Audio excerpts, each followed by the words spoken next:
এই নেন আপনার রিপোর্ট, এই দেখেন আপনি গর্ভবতী। আর এখন আমি এটাই দেখতে চাই যে আপনি কার পাপ পেটে নিয়ে ঘুরতেছেন।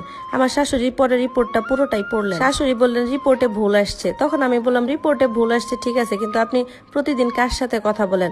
স্বামীর কথা বলে অন্য লোকের সাথে কথা বলতে লজ্জা করেন আপনার? আপনি কিভাবে এই কাজটা করতে পারলেন? এতে তো আমার শ্বশুর আপনার ছেলে দুজনেরই মান সম্মান জড়িত আছে।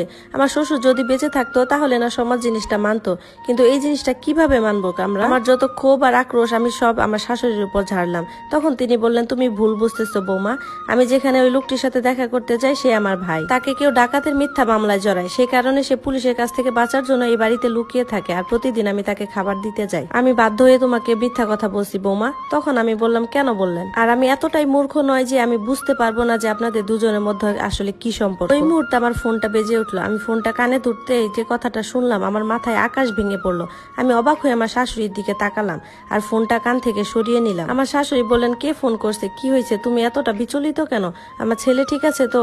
আমি এরপর ওইখান থেকে আমার রুমে চলে যাই। আমি ঘরের দরজাটা বন্ধ করে নিজেই কাঁদতে শুরু করি যে এটা আমি কি করলাম।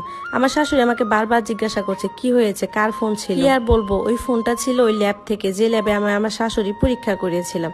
ওখান থেকে আমাকে বলা হয়েছে যে রিপোর্ট নাকি উল্টাপাল্টা হয়েছে। তোমার কাছে যে রিপোর্টটা গেছে সেটা একটা নবদম্পতির রিপোর্ট, যার নাম তোমার শাশুড়ির সাথে মিলে গেছে। তোমার শাশুড়ির রিপোর্টটা আমার কাছে আছে, আর এই রিপোর্ট অনুযায়ী তোমার শাশুড়িকে দেখাচ্ছে তার ফুসফুসে ক্যান্সার হয়েছে। এখন আমি আমার শাশুড়িকে কি বলবো যে আমি আমার শাশুড়িকে তার চরিত্রের দিকে আঙ্গুল তুলেছি?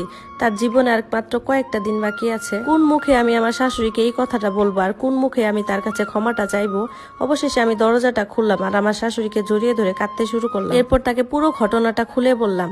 এরপর থেকে আমার শাশুড়ি প্রতিনিয়ত অনেক অসুস্থ হয়ে পড়ে, আর তার চোখে আমার জন্য সবসময় একটা অভিযোগ ছিল। সেই লোকটি আসলে আমার শাশুড়ি ভাই ছিল, যে পুলিশের কাছ থেকে লুকিয়েছিল।